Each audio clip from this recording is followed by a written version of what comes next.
اور پھر آپ حیرانی میں یہ کہیں گے کہ کیا ایسا بھی ممکن ہے؟ تو آج ہم اس واقعے پہ تحقیق کرنے والے ہیں۔ آج ہم قبر کے واقعے کے بارے میں پڑھنے والے ہیں۔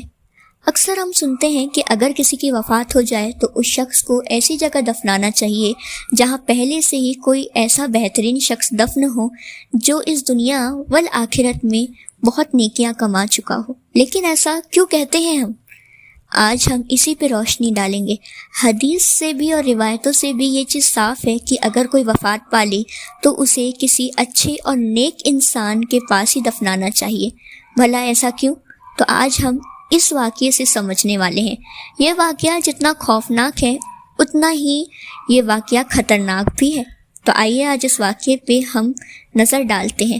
یہ واقعہ آتا ہے حضرت میان صاحب قبلہ کی طرف سے، جو فرماتے ہیں کہ ایک جگہ کی قبر اپنے آپ کھل گئی تھی اور وہاں پہ وفات پائے شخص کو یعنی کہ اس لاش کو دیکھنا ممکن تھا۔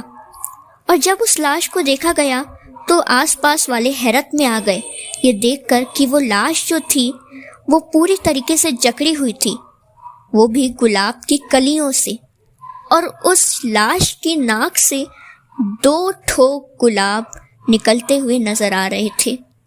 یہ دیکھ کے آس پاس کے لوگ بڑی حیرت میں آ گئے اور رشتہ داروں نے سوچا کہ پانی کے کسی مسئلے کی وجہ سے یہ قبر کھل چکی ہے تو کیوں نہ اس لاش کو کسی اور جگہ لے جا کے دفن کر دیا جائے۔ جب ایسا ہوا تو اس لاش کو دوسری جگہ واپس دفن کیا گیا، اور پھر سے جب دیکھا گیا تو 2 بڑے بڑے خطرناک سانپ، یہاں کسی چھوٹے سانپ کی بات نہیں ہو رہی ہے، یہاں 2 بڑے بڑے خطرناک سانپ اس لاش کو جکڑے ہوئے تھے اور اس لاش کے چہرے کو بار مرتبہ مسلسل مار رہے تھے اور اپنے فن سے اسے چاب رہے تھے، اسے نقصان پہنچا رہے تھے۔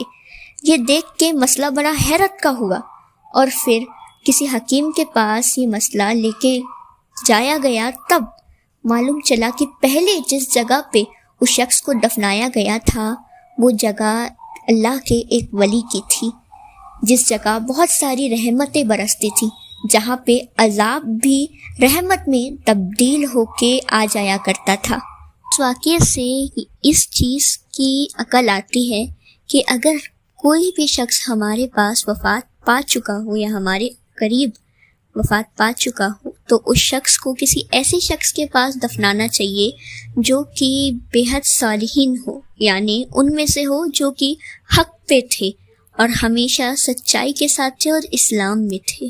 ایسے لوگ کے ساتھ رہنے سے عذاب بھی رحمت میں تبدیل ہو جاتا ہے، اور ایسی قبروں پہ جہاں پہ کسی شخص نے اپنی زندگی میں ہمیشہ کوئی نیکی کی ہو، کوئی نیک کام کیا ہو، کوئی نیک صدقہ جاریہ اپنے لیے آگے کیا ہو، اس وجہ سے بھی انسان جو ہے اپنے لیے قبر میں اپنے لیے رحمت پا سکتا ہے۔ تو اسی طریقے سے آج کا واقعہ یہاں پہ ختم ہوتا ہے۔ اگر آپ کو پارٹ 2 چاہیے تو آپ کمنٹ کر سکتے ہیں انشاءاللہ تعالی۔